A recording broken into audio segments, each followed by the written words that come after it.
Okay. Okay, so while we are having this live, we will live on Facebook, our private group. Okay, so this is a continuation. This is a series on biblical history on the book of Genesis. Okay, so we will live on our page. Okay, is the online.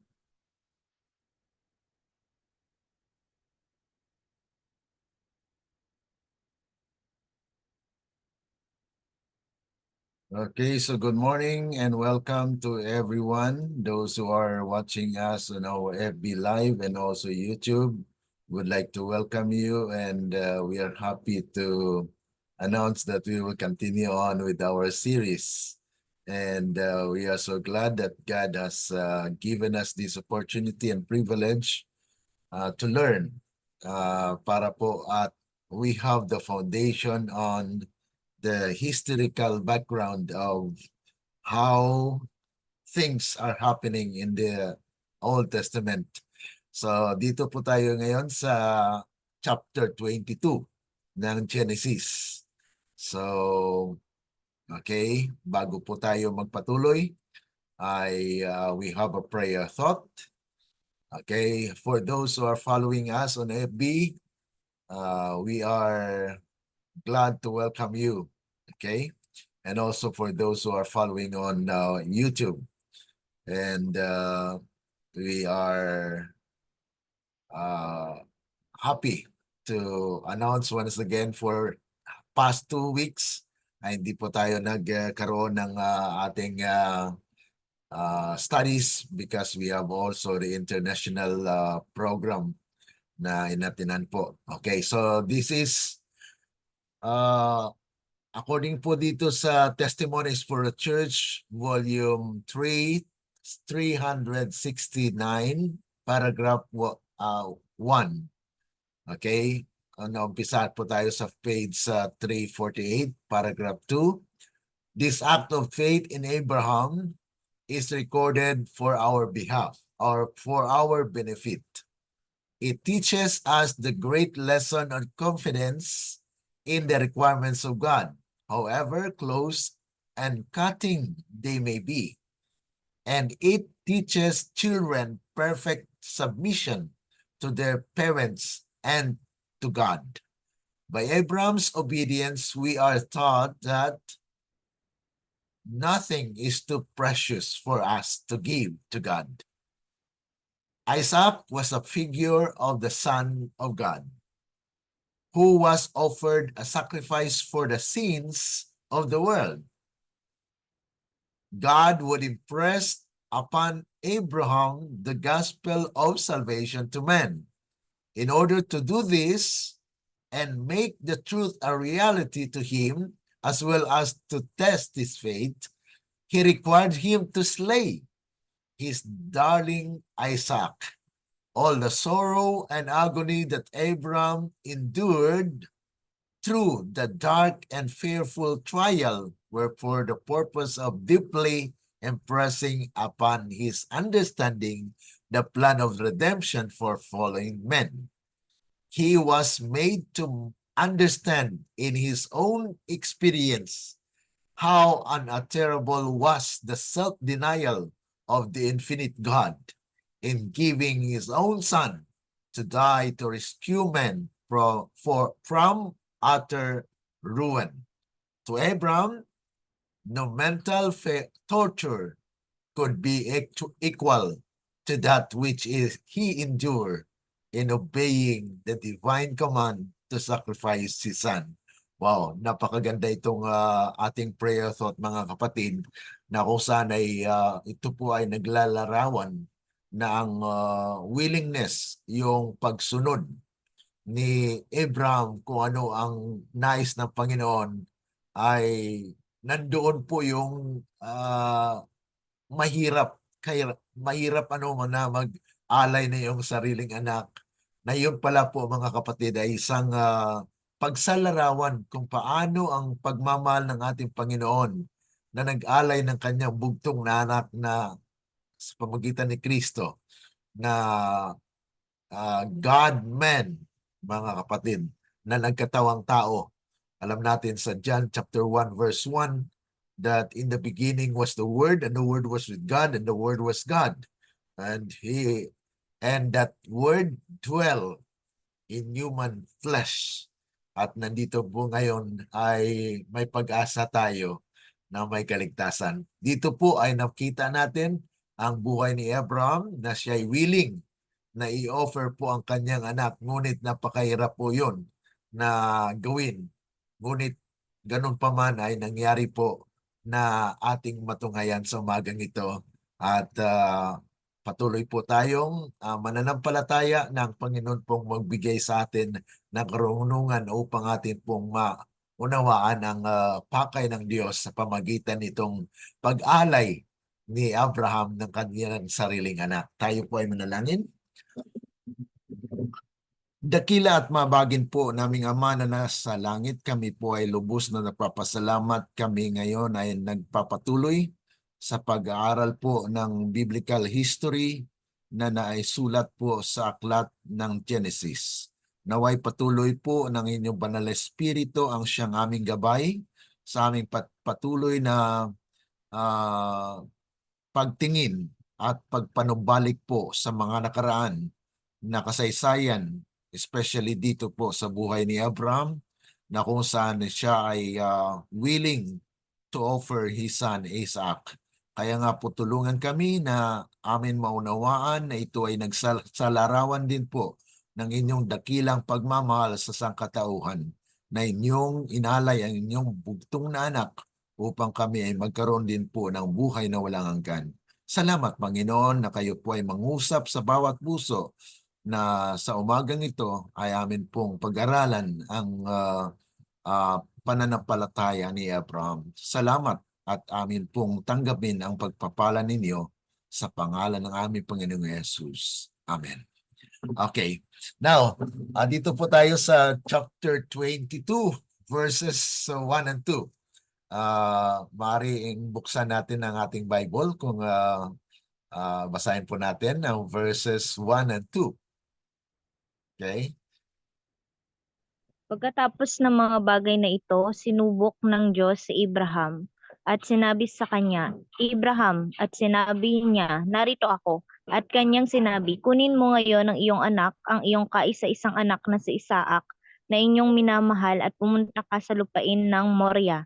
Ialay mo siya bilang handog na susunugin sa itaas ng isa sa mga bundok ng aking sasabihin sa iyo. Okay, so dito po ay makita natin na pinahayag po dito ni Moses sa kanyang pagkasulat na kung saan God tested Abraham. Sa nakaraan ay maraming mga pagkakataon na si Abraham po ay nawala, nahulog o nagkamali, nagkasala. Ngunit ganun pa man ay patuloy ng Diyos ay nagpahayag ng kanyang pagmamahal. Ngayon ay nakita ng Panginoon na siguro handa na si Abraham, na kung saan ay sa mabigat na pagsubok na ito ay tingnan niya kung tutupad siya or hindi. So dito po ay makita natin na this is actually a test to produce faith, na kung saan sabi rito, as it was a test to reveal faith, God built Abraham slowly, piece by piece. So sa ating karanasan bilang tao, mga kapatid, ay ang Diyos ay little by little tayo po ay hinuhubog ng Panginoon sa mga pagsubok na dumaraan sa ating buhay, year by year. Sabi nga po rito, into a man of faith. This test would reveal some of the faith God had built into Abraham. So sino po ang nag-build ng pananampalataya? Hindi po sa atin, kundi ang kapangyarihan ng Diyos. Siya po ang naglalagay niyan. Kaya ang pananampalataya po is God's manifestation of His grace. Biyaya po yan ng Panginoon, mga kapatid. Kaya sabi diyan sa Ephesians chapter 2, by faith, yung we are saved by grace. Yung grace na yon ay sa pamagitan po ng pananampalataya na inilagay ng Diyos sa atin. Bakit? Paano po dumarating yung pananampalataya? Sabi sa Romans 10:17, ang pananampalataya po ay dumarating sa pamagitan ng pakikinig. Kaya nga kung ang Diyos ay mangusap sa bawat puso natin, mga kapatid, ay magkakaroon tayo ng pananampalataya. So it is a gift that God has given us. So ibig sabihin, mga kapatid, even pananampalataya is a gift from the Lord. It is just a manifestation of His grace. Yan po yung ating pundasyon na dapat maunawaan po natin na ang pananampalataya ay hindi saganang atin. Ito po ay mula sa Diyos na Siya ang humuhubog niyan sa atin, na pinapalakas po niya tayo sa araw-araw nating karanasan sa ating roller coaster na buhay. Ang Diyos po ay nandyan na Siyang nagpapalakas ng ating pananampalataya. Dito po ngayon, ipinahayag ng Panginoon, "Here I am." Sabi po rito, Abraham's quick answer to the call is a wonderful example of how the man or woman of faith should respond to God. So, handa po ba tayong sabihin natin sa Panginoon, kung ang Diyos ay magtawag sa atin, nandito ako, Panginoon. Handa akong sundin ang inyong kalooban. Kaya nga po, sa patuloy nating pakikinig ng salita ng Diyos, nandoon po yung willingness natin, Panginoon, nandito ako. Tinawagan mo ako at you test my faith. Ang faith na yun, mga kapatid, ay built by the Lord in us. Na kung saan sabi rito, when Abraham said, "Here I am," it meant that he was ready to be taught, ready to obey, ready to surrender, and he was ready to be examined by God. So ngayon, mga kapatid, dito ay matunghayan natin na si Abraham ay naging mature na sa kanyang pananampalataya. Take now your son, your only son, Isaac. Alam ng Panginoon na talagang yan lang ang sarili niyang anak. At yan po ang pinangako ng Panginoon. Ngayon is a big test na yung pinangako ng Panginoon ay patayin. So yan po ay malaking pagsubok para sa kanya.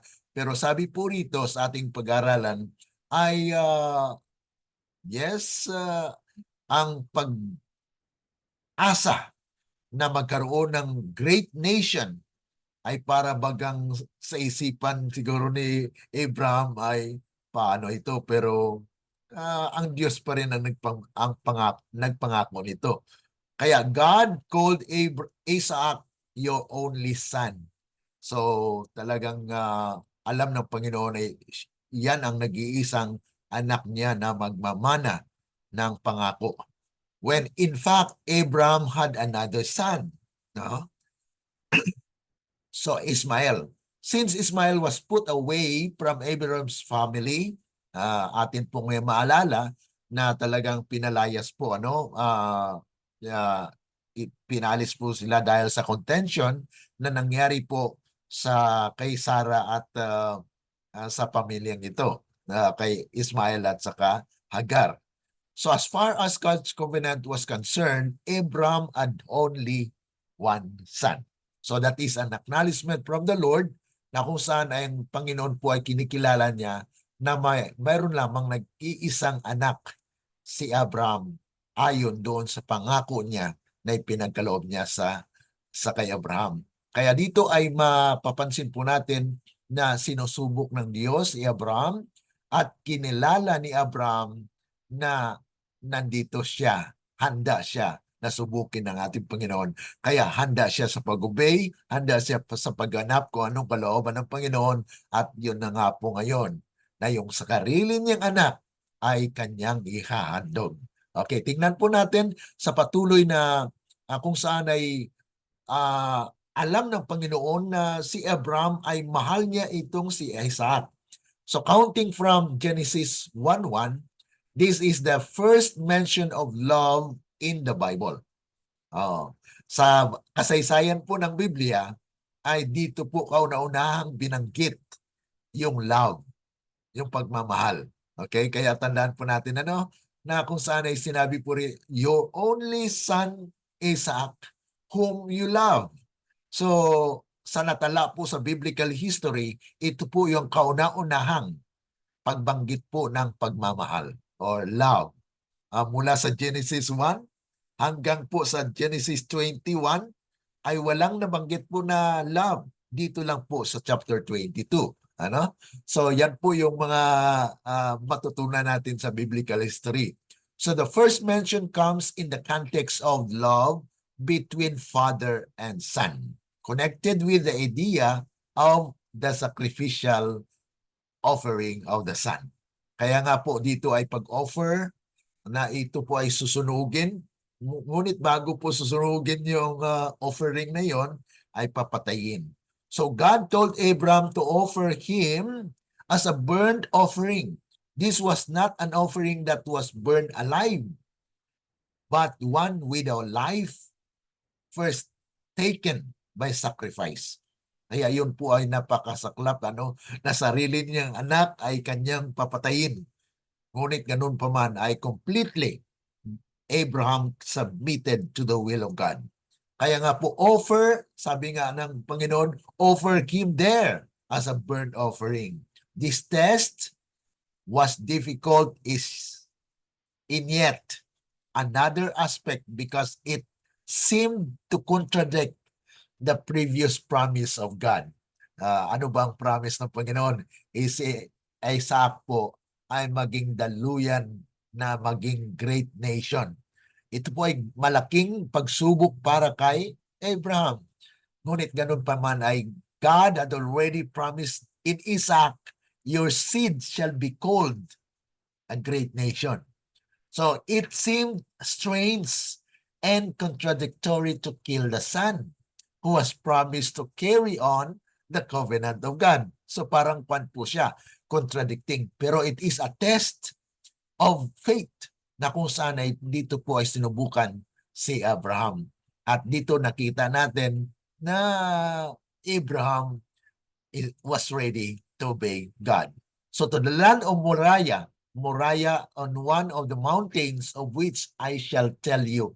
So God is the one that actually guided Abraham to where he offered his son Isaac. So there was a specific place God commanded Abraham to do or to go, a particular spot where this was happened or this would happen. God carefully directed each detail of the drama of this event, mga kapatid. Kaya dito mapapansin natin na God has plans for each activities that we are doing. In the biblical history, this is an example where God laid His plan for everyone. Okay? Now, patuloy po tayo sa verse 3. Tingnan po natin. Si Abraham ay maagang bumangon at inihanda ang kanyang asno. Isinama niya ang dalawa sa kanyang mga batang tauhan at si Isaac na kanyang anak. Nagsibak siya ng kahoy para sa handog na susunugin at siya'y naganda at pumunta sa lugar na sinasabi sa kanya ng Diyos. Okay, so dito po ngayon ay ang katuparan sa utos ng Diyos ay umaga pang nagising si Abraham at yan po ay tinupad niya po ang kanyang ang command ng ating Panginoon. So there is no sign of hesitation on Abraham's part. Abraham rose early in the morning to do this.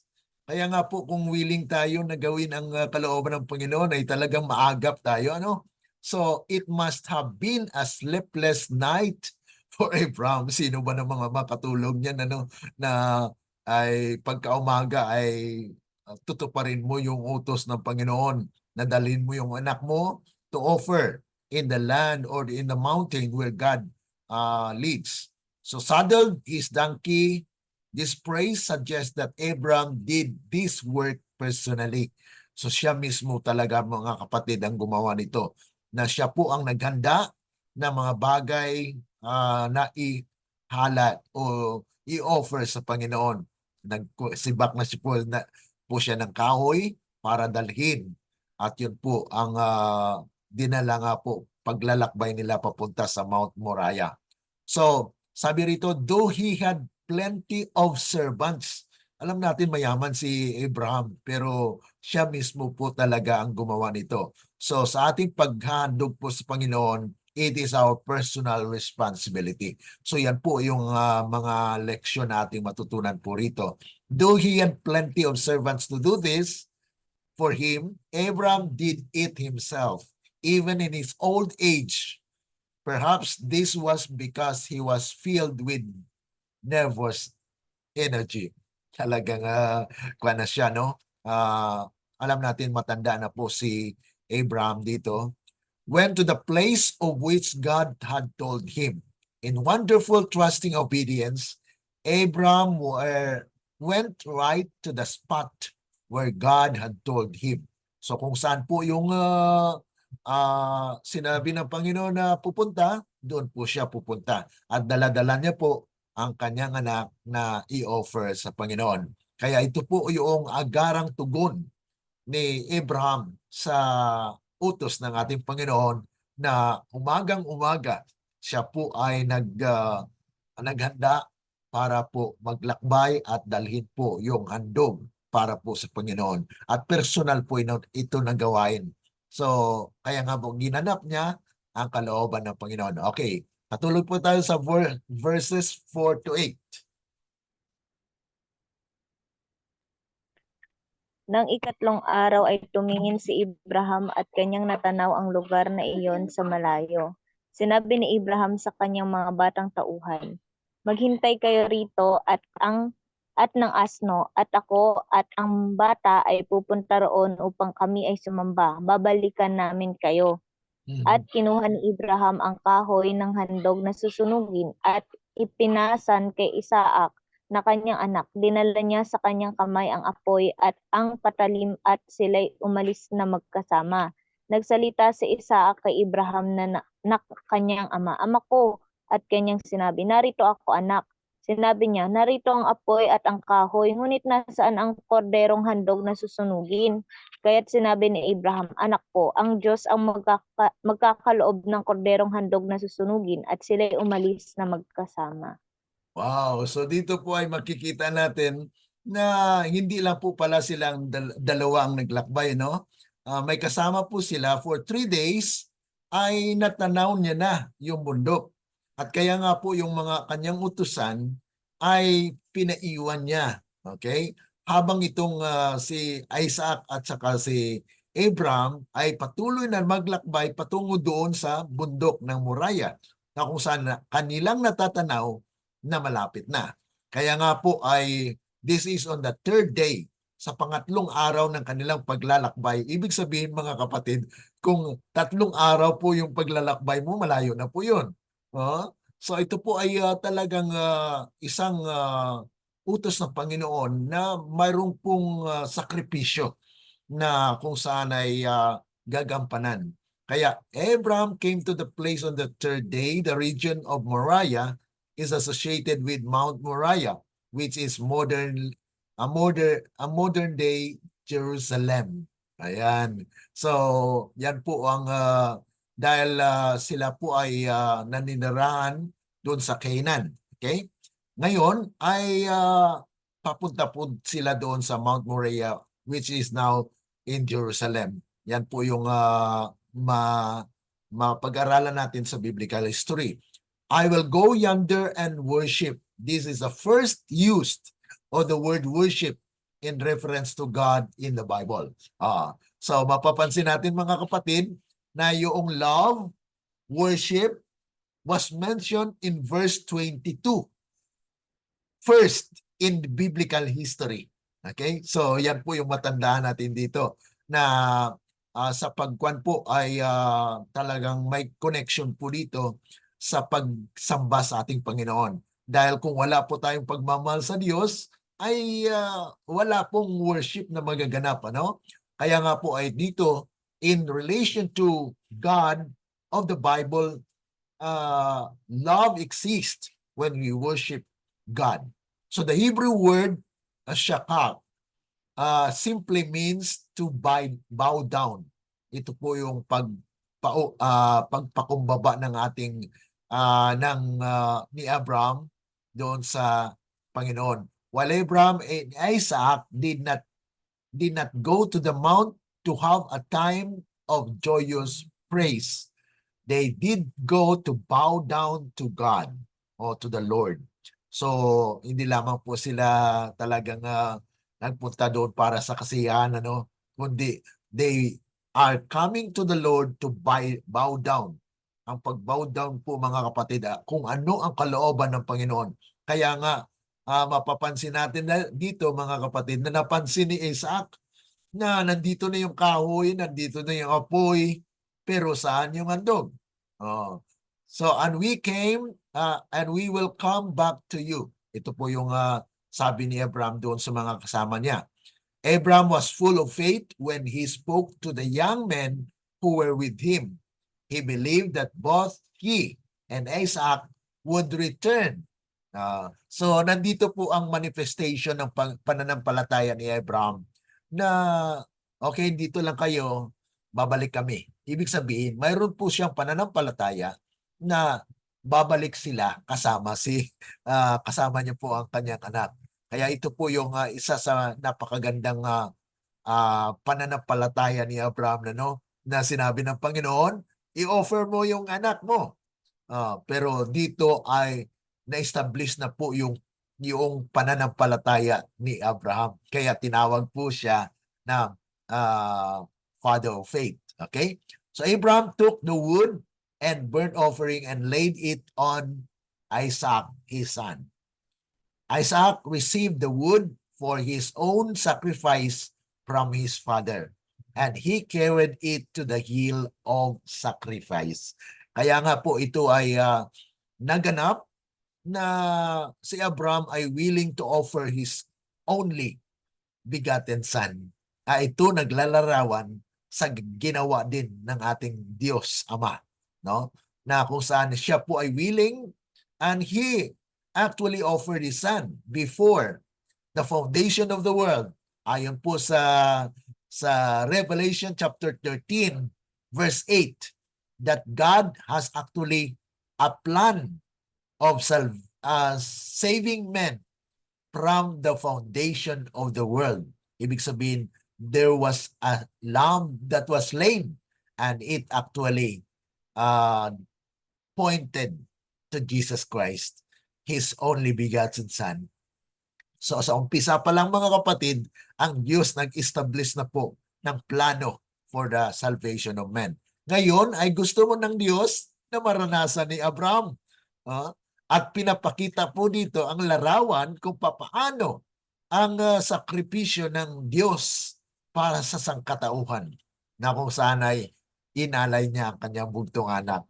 So, sabi rito, it took the fire in his hand and the knife. Abraham took the knife up to the hill. He didn't leave it behind and pretend to forget it. Kasi minsan, mga kapatid, para hindi matuloy yung mga pangyayari, ay mag-pretend na naiwanan. Pero dito po ay talagang conscious. Conscious po si Abraham na talagang willing siya na i-offer ang kanyang anak at daladala niya po ang knife na yon. Okay? So this is an demonstration of obedience at yung kanyang trust sa Panginoon, mga kapatid. The two of them went together. This literally means the two of them went in agreement. Ibig sabihin ay talagang magkakuan po sila. Pinalam na ni Abraham kay Isaac na mayroon pong pag-offer. So Isaac did this knowingly and willingly. The phrase is repeated twice for emphasis. Na kung saan ay sabi nga po rito, my son, God will provide for himself the lamb for a burnt offering. Abraham knew God would provide a sacrifice. But where? Wala, mga kapatid. This is actually a fight. Kaya sabi doon sa Hebrews chapter 11, faith is a substance of things unseen. So ito po yung mga substance ng mga bagay na hindi pa nakikita, pero nandun na po.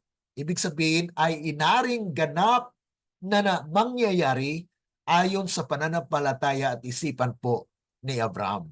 So yan po yung example ni Abraham dito na napaka lalim po, ano, na hindi mo nakita pero nandyan po yung pagtitiwala mo ng Diyos will provide. So where was the lamb? That question had been asked by all the faithful. From Isaac to Moses to David to Isaiah, all the way to the time of John the Baptist, when he declares, "Behold, the Lamb of God who takes away the sin of the world." So, sa ganun katagal, mga kapatid, ang paghintay ng sangkatauhan. Nasaan ba yung Lamb? Then, it was actually fulfilled in the life of Jesus, that he was the Lamb that will take the sin of the world. Kaya nga po doon sa John chapter 1 verse 29, John declared, "Here is the Lamb of the Lord that will take the sins of the world." And that was the fulfillment nitong karanasan ni Abraham sa kasaysayan. So yan po yung mga projection na okay, ang pangyayaring ito na nangyari kay Abraham na i-offer na ang kanyang bugtong na anak, ito ay isang tinatawag nating tipo. Tipo sa mangyayari na antitipo. Yung antitipo ay kaganapan na fulfillment doon sa pinakita sa Old Testament. Yan po yung mga pag-aaral sa typology, na kung saan ay may mga tipo po na ito ay nagsisimbolo, nagre-representa sa mga mangyayari sa huling mga araw. Yan po yung tinatawag na tipo, typological study sa Biblia, mga kapatid. Kaya marami po yan sa Biblia, sa biblical history, mga kapatid. Mayroon pong mga typology dyan. Katulad po sa karanasan ng Israel, ay maranasan po ng modern Israel. Kaya ang pundasyon po ng prophecy ay history. Okay? Kaya kung alam natin ang history, then nothing is new under heaven. Yan po ang sabi ni King Solomon. Ano? Okay, patuloy po tayo sa verse 9. At sila'y dumating sa lugar na sinabi sa kanya ng Diyos. Nagtayo roon si Abraham ng isang dambana. Inayos ang kahoy at tinalian si Isaac na kanyang anak at inilagay sa ibabaw ng kahoy na nasa ibabaw ng dambana. So dito po mapapansin natin na talagang tinalian, ano, hindi makapalag. Kung bata po na hindi obedient, ay bago pa lang pagtali, mga kapatid, ay talagang tatakbo na yan. Si Mrs. nga at yung mga anak ko ay nag-story sila at tinanong sila, papayag ba kayo? Ay sabi nila, tatakbo kami.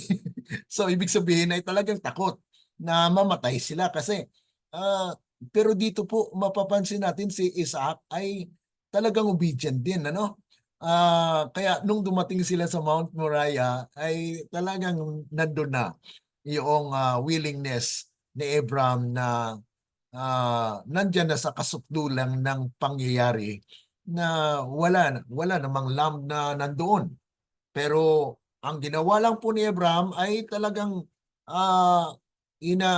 na-prepare niyo ng altar at kahit si Isaac ay tinalian na po kasama doon sa kahoy na susunugin. So bago po na masunog po, matupok ng apoy, ay papatayin muna yung alay. Okay? So dito po ay at this time, Abraham was more than 100 years old and Isaac would have been able to escape his coming death had he chosen to. Yet he submitted to his father perfectly. In remembering Abraham's faith, we should never forget Isaac's faith as well. So yan po yung another lesson po dito na para sa mga anak, ano? Na kung ikaw ay may pagtitiwala sa iyong ama, kasi nandoon po yung preservation ng Diyos din eh. So upon the wood, as an obedient son, Isaac laid down on the wood, ready to be sacrificed. Kaya dito mapapansin natin mga kapatid, na kahit si Isaac ay demonstrated a character that of obedient. Ganon din po si Kristo. Kaya si Kristo po is at antitype of Isaac at this point of time. Na kung saan ay yun po ay pag-manifest ng tunay na pag-submit sa kapangyarihan at sa pagiging ama kay Abraham. Ano? Okay, patuloy po tayo verses 10 to 14. Iniunat ni Abraham ang kanyang kamay at hinawakan ang patalim upang patayin ang kanyang anak. Ngunit tinawag siya ng anghel ng Panginoon mula sa langit at sinabi, Abraham, Abraham. At kanyang sinabi, narito ako. At sa kanya'y sinabi, huwag mong sasaktan ang bata o gawan man siya ng anuman, sapagkat ngayon ay nalalaman ko na ikaw ay may takot sa Diyos at hindi mo ipinagkait sa akin ng iyong anak, ang iyong kaisa-isang anak. Kaya tumingin si Abraham at nakita niya ang isang tupang lalaki sa likuran niya na ang mga sungay ay sumabit sa mga tinik. Lumapit si Abraham at kinuha ang tupa at siyang inialay na handog na susunugin kapalit ng kanyang anak. Kaya tinawag ni Abraham ang lugar na iyon Yahweh Yere. Kaya't sinasabi hanggang sa araw na ito, sa bundok ng Panginoon ito ay ipagkakaloob. Amen. So dito po ay nakita natin na talagang sa kasukdulan ng offering ay handa na po ang patayin ni Abraham si Isaac. Ngunit sa kanyang pag-unat ng kanyang kamay na kanyang papatayin si Isaac, ang tinig mula sa langit ay nagtawag sa kanya, huwag mong gawin yan. At nakita ko ngayon kung gaano ang iyong puso handa sa pag-offer. Kaya nandoon po yung manifestation na kung saan ay tumatag na nagkaroon na ng katatagan ang pananampalataya po ni Abraham. Kung sa nakaraan ay nagkaroon po siya ng swerving roller coaster na pananampalataya, ay dito po ay natagpuan na si Abraham po ay willing to plunge the knife into Isaac's body, na sarili niya anak, na yun po yung pag-asa na magdadala ng kanyang lahi. Pero nandyan po mga kapatid, ay willing siya to offer. And God provided. So, because of his faith, ito po yung nagpakilala, na kinilala din po siya na father of faith, na bagamat napakasaklap o napakahirap po noon na ialay mo ang iyong sariling anak. At ganoon din po si Isaac, na handa rin po siya na mamatay. Ano? So dito po ay makikita natin na talagang pinapahayag po ang pagmamahal ng ating Panginoon sa buhay ni Abraham, na willing po siya, napakasakit po noon. Okay? So sabi rito, do not lay your hand on the lad or do anything to him. So God protects. Ayaw niya rin po mangyari yon, na mamatay ang anak na pinangako ng Panginoon.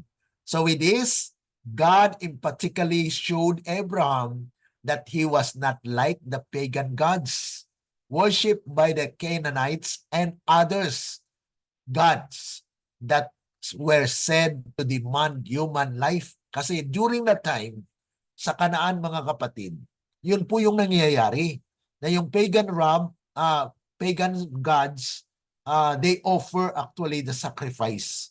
Kaya dito ay pinahayag din po ng Panginoon na mag-offer. Pero hindi po yan pinahintulot ng Panginoon na sariling anak niya ay anak ni Abraham ay i-offer niya. Dahil magaganap lamang ito sa pamagitan ng Diyos mismo. Siya mismo ang gagawa niyan. Ibig sabihin mga kapatid, siya lamang ang soul, siya lamang nag-iisa na nagtatanging makaganap ng kaligtasan po ng tao. Wala pong tao na makapagligtas kahit sarili niya, anak niyan, i-offer niya. Wala po.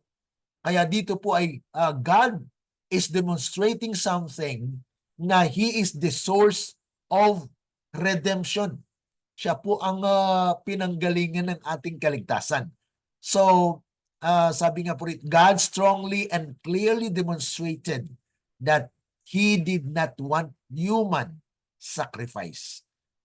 Dahil siya lamang mga kapatid. Walang ibang makapag-offer na tao dahil ang tao po ay din, makasalanan din po yan. Ngunit si Kristo po ang siyang tunay na handog ng Panginoon na pinakita po na walang dungis. At dito po ay napahayag sa kasaysayan sa pamagitan po ng buhay ni Abraham. Ano? So, you have not withheld your child, your only son, from me. So, hindi mo pinagkait na i-offer ang iyong anak sa akin. Kaya dito ay napatunayan po na kung saan Abraham displayed his heart towards God in that he was willing to give up his only son. God displayed His heart toward us in the same way. So dito rin po ay pinapahayag sa atin ng Panginoon ang puso ni Abraham na nandito po ay lumago na. Lumago po yung pananampalataya ni Abraham. Sa atin pong nakikita ay sa nakaraang pag-aaral po natin, doon pa lang pagpunta niya, pagdating niya sa Sikkim, okay, kung saan siya po ay nanirahan, part po yan ng Canaan na promesa ng Panginoon, nagkaroon nga ng drought. Anong nangyari? Nag-wave yung kanyang pananampalataya. Pumunta ng Egypt. Pagpunta ng Egypt, nagsinungaling para maligtas yung kanyang sarili. Anong nangyari? He was rebuked by the Pharaoh at pinaalis sa Egypt. At yun na po, patuloy ang sunod na pagsubok doon na takot din siya na mawala. Kaya nagsinungaling umuli kay Abimelech. So anong nangyari? Sabi ni Abimelech ay talagang he was also rebuked. At yun na nga po, pinaalis din. So yan po yung mga karanasan ni Abraham na dito po sa pagkakataong ito, si Abraham is matured. So Abraham went and took the ram and offered it for the burnt offering instead of his son. Kaya may substitute. Ano? Mayroon po talagang inihanda ang Panginoon para doon sa offering. Kaya tama po, sa puso ni Abraham, tinanong siya ng kanyang anak, Ama, saan bang handog? Sabi niya sa kanyang anak, ang Diyos ang maghahanda. Wow! So yan po yung demonstration ng pananampalataya na hindi niya pa nakita pero he's believe on it.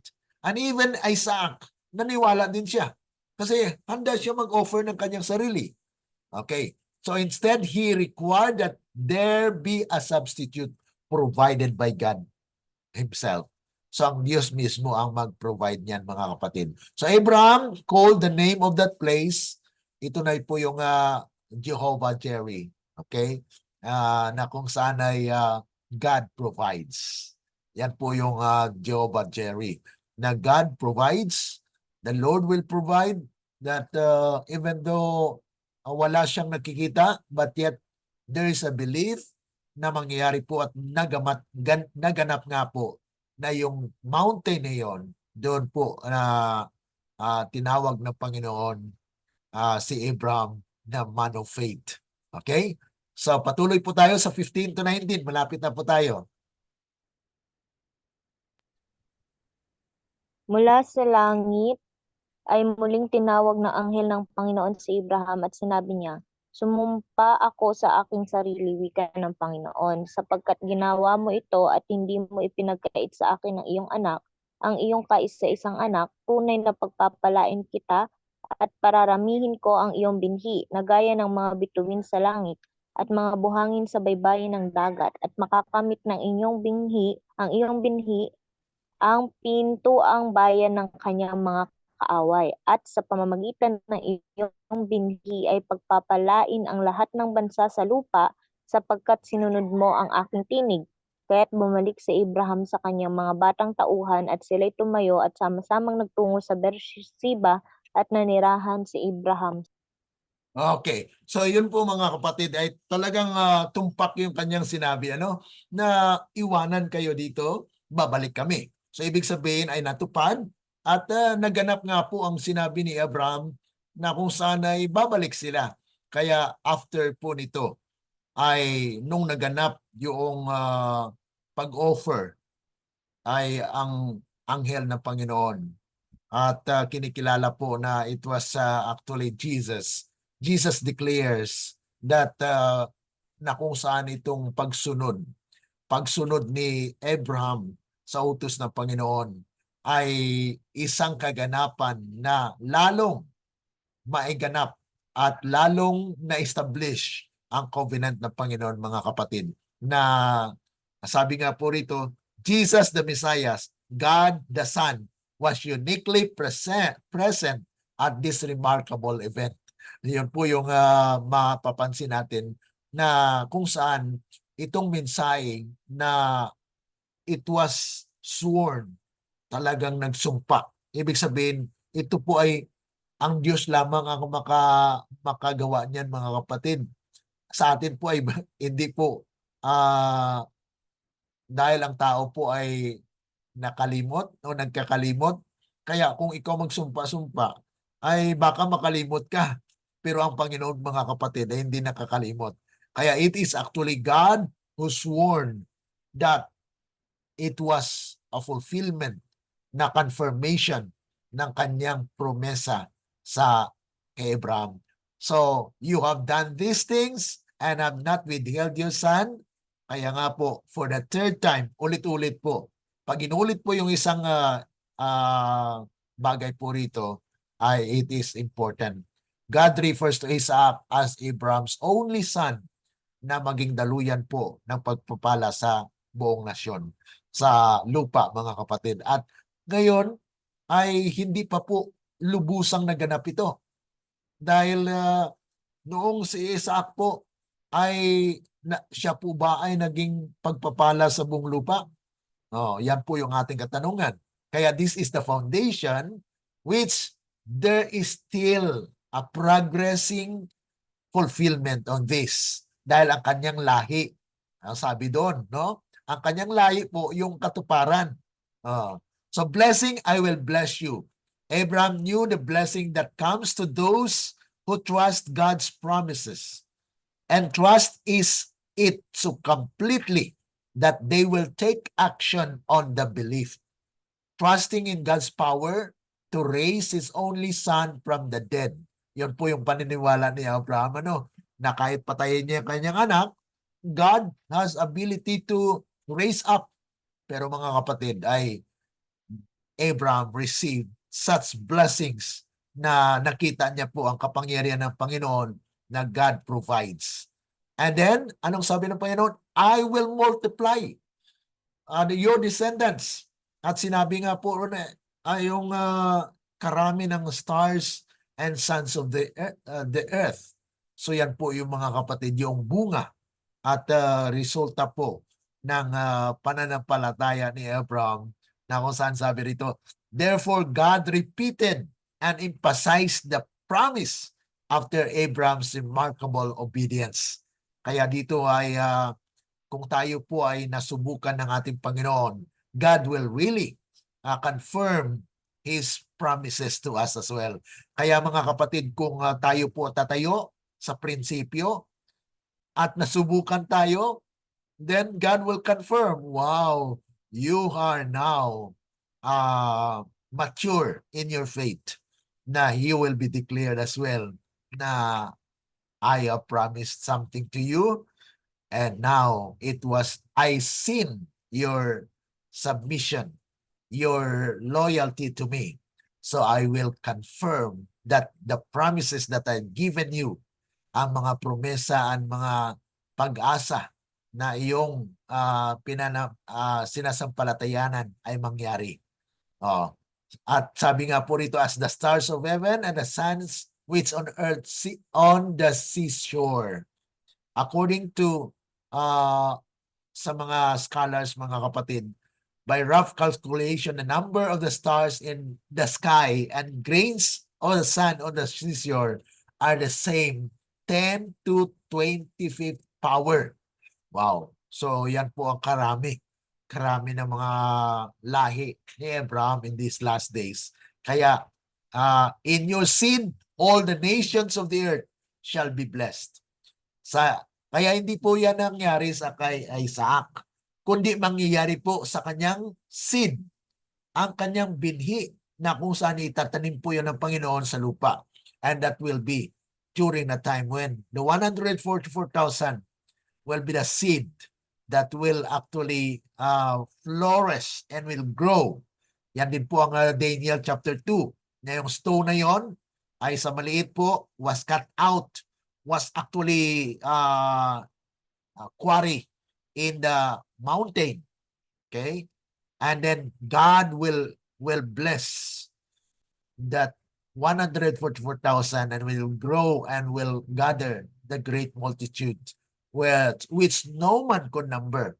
Yan po yung promise ng Panginoon, connection sa history, mga kapatid. Kaya kung papatuloy po tayo ng pag-aaral, ay dito po ma-demonstrate ng Panginoon ang katuparan po ng kanyang mga pangako. Okay, patapos po tayo, verses 20 to 24.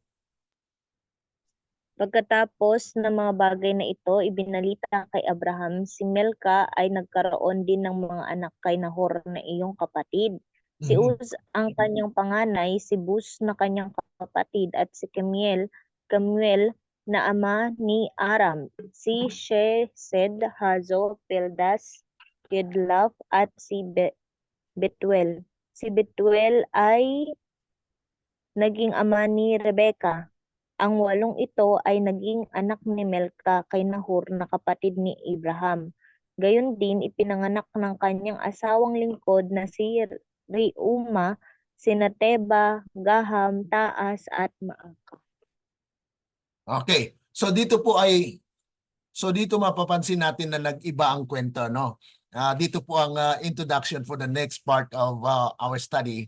Na kung saan ay dito po yung pagpapatuloy ng lahi, na kung saan ay sabi nga po rito, Milka also has born children to your brother Nahor.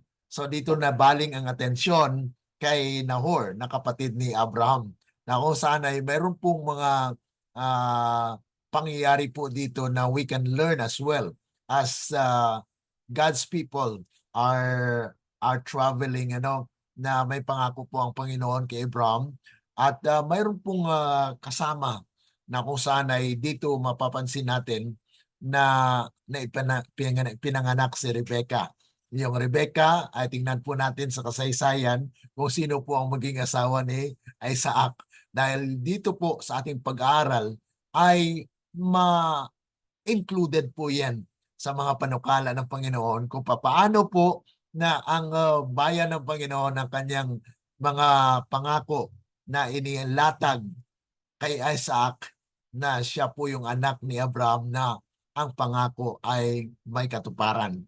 Okay, so sa sunod po, tomorrow, we will continue on with our study. So, any reflection po sa ating pinag-aralan ngayong umaga?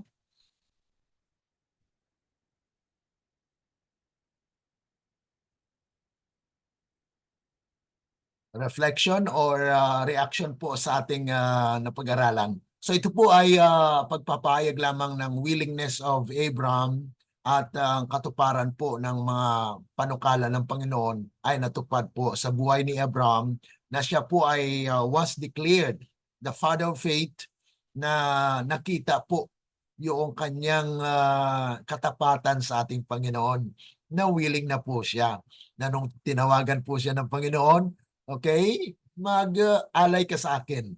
at ang alay mo ay iyong anak.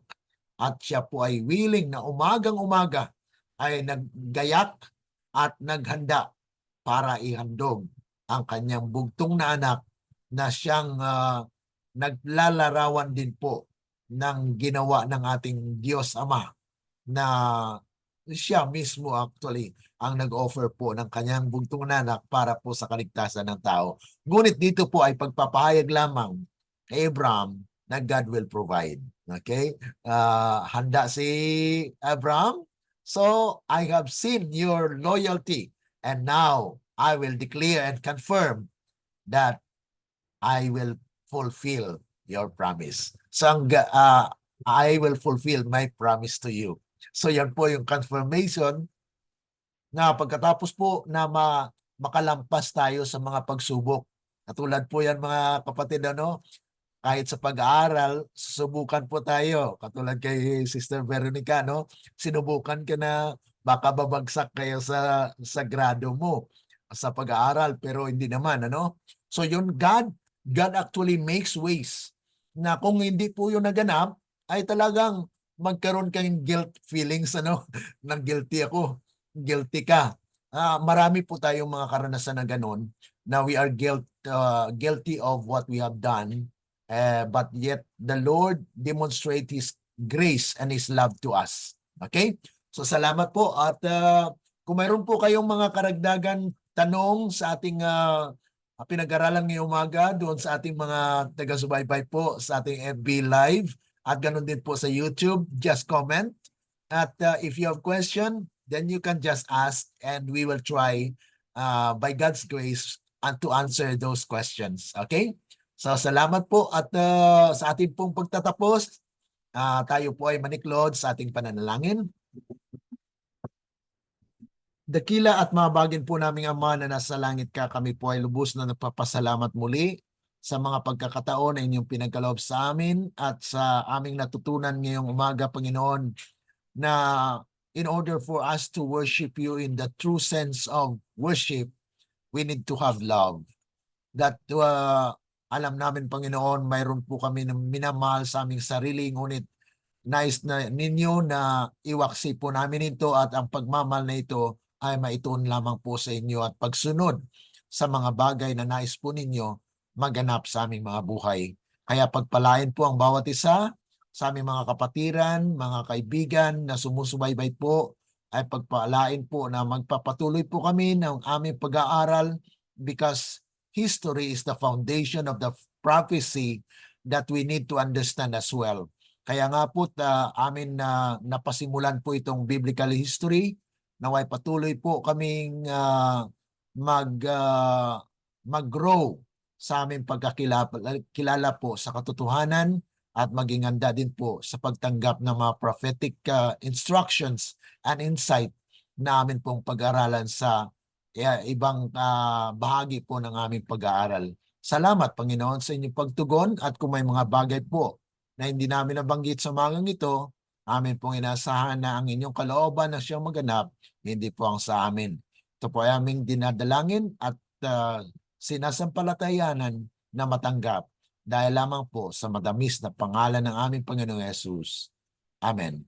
Let the words of our mouth and the meditations of our hearts be acceptable unto thy sight, O Lord, our strength and our Redeemer. Amen. Amen. Okay, magandang araw po at God bless you po sa lahat, sa ating mga taga-subaybay. God bless you po at see you tomorrow. Thank you po. God bless. Okay, God bless. Bye-bye. Thank you po.